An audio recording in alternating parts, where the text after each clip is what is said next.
반갑습니다. 8월 4일 수요일 새벽 말씀 되겠습니다. 본문 말씀은 시편 98편 4절에서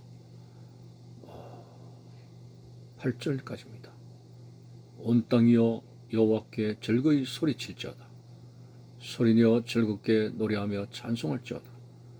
수금으로 여호와를 노래하라. 수금과 음성으로 노래할지어다.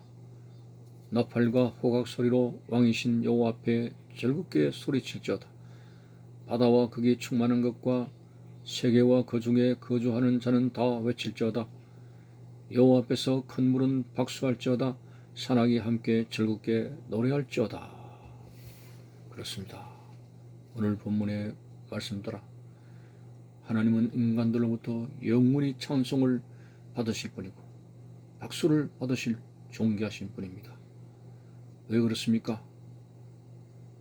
우리를 흙으로 하나님 보시기에 아름다운 인간의 존재의 생명체로 만들어 주셨기 때문에 우리가 무엇인데 하나님은 우리를 이렇게 귀하게 여기시고 흙으로 하나님께서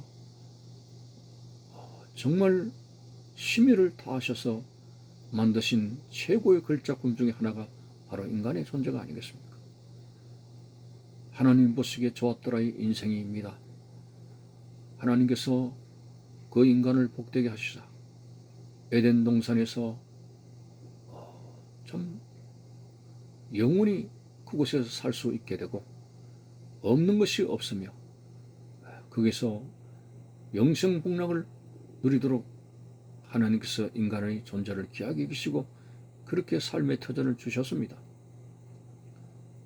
이것만 생각해도 우리는 하나님의 은혜로 인간이 무엇이길래 이렇게 하나님께서 귀하게 여기시나이까 영원히 찬송을 드리고 하나님께 영광을 돌려야 드려야 할 우리의 본분을 잊어서는 안 된다고 하는 것입니다.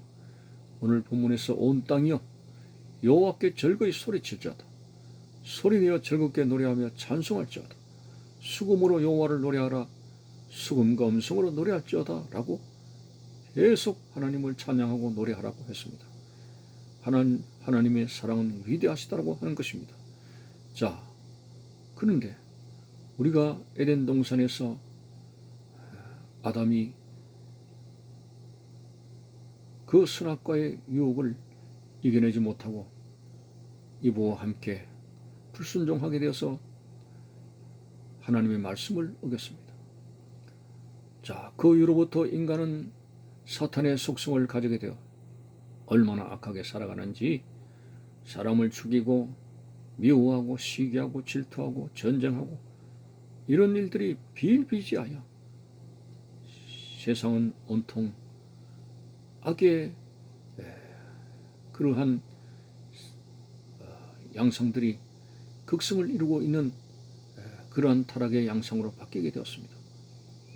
사람들 또한 하나님의 곁을 떠나고 성령을 근심되게 하게 되고 결국은 하나님을 잊어버리게 되는 데까지 이르게 되었습니다.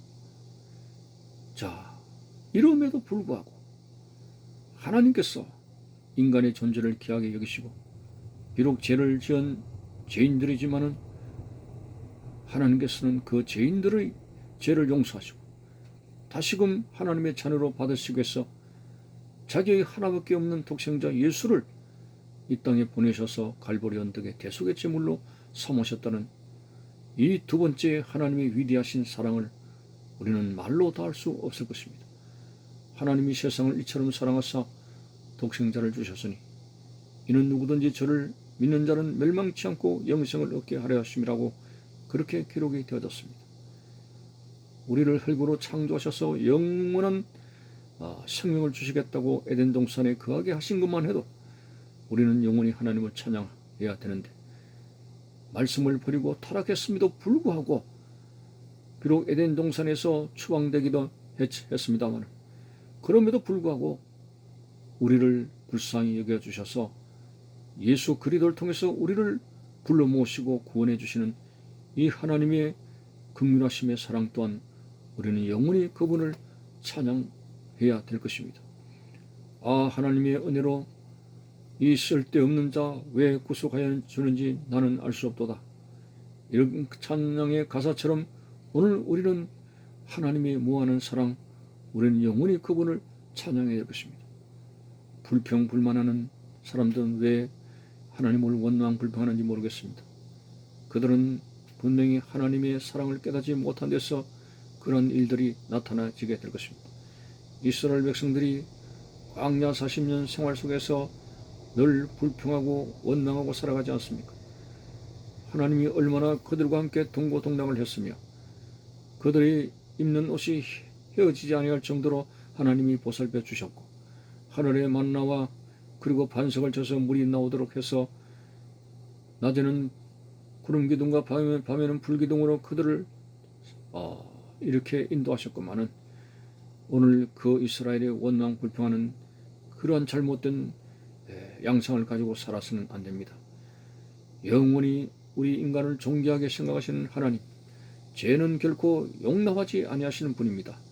죄는 한 점이라도 허용하시는 분이 아닙니다.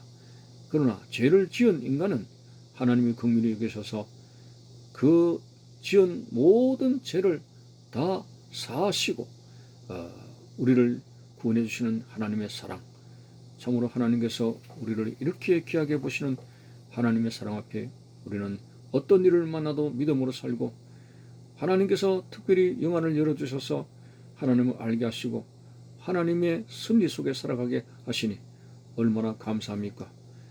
천지는 변하더라도 하나님의 사랑은 변하지 않습니다. 예수 그리스도는 어제나 오늘이나 영원토록 동일합니다.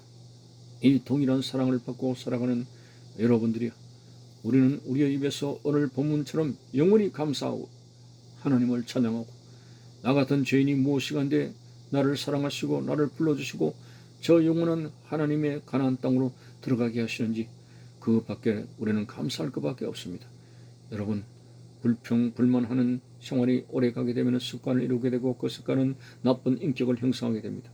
그러나 반면에 감사하는 생활을 하게 되면 그것이 생활의 아름다운 습관이 되고 그것이 나의 거룩한 인격이 된다고 하는 것입니다. 우리는 참으로 불평불만하는 어리석은 사탄의 관점에서 내 인생을 생각할 것이 아니라 하나님의 관점에서 나를 어떻게 사랑하시고 인도하셨는가, 고난 중에도 나를 붙드시고 고난 중에도 나를 이끌으시고 함께 하시는 하나님의 사랑을 인정하며 우리가 해야 될 본분은 불평불만이 아니라 하나님께 감사로 하나님께 영광을 돌리는 그러한 우리의 본분을 잊어서는 안 됩니다. 사도 바울이 말한 대로 먹든지 마시든지 다 하나님의 영광을 위해서 하라고 했고 다메섹 도상에서 예수 그리스도를 대적했던 사도 바울의 삶이 바뀌지 않았습니까? 그래서 그는 항상 나의 나 된 것은 하나님의 은혜로라고 그렇게 말했으며 그의 인생의 신앙 삼박자가 있습니다. 항상 기뻐하고 범사에 감사하고 쉬지 않고 기도하는 이것이 신앙의 삼박자였습니다. 왜? 너무나 감사할 수밖에 없다는 거죠. 적그리스도였지 않습니까? 교회를 대적하는 자였습니다. 그런데도 예수님이 나타나셔서 자신의 삶을 바꾸어 주신 것 생각하면 항상 기뻐하고 범사에 감사하고 쉬지 않고 기도하는 사람이 되는 것이 당연합니다. 오늘 우리도 마찬가지입니다. 바울이 말한 그 인생의 신앙의 삼박자는 우리가 가져야 할 본분입니다. 항상 기뻐하고 범사에 감사하고 쉬지 말고 기도하고.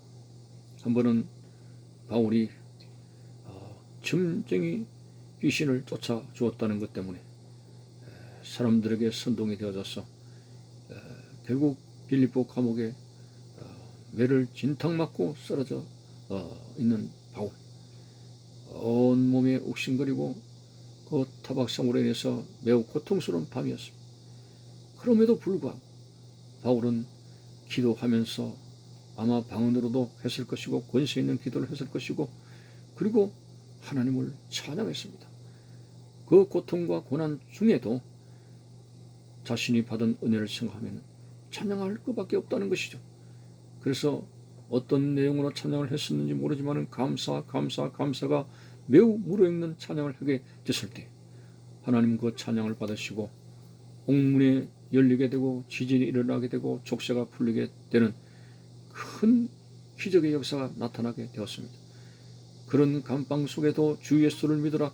그리하면 너와 내 집이 구원을 얻으리라는 복음을 전하는 그러한 열매까지 맺었습니다.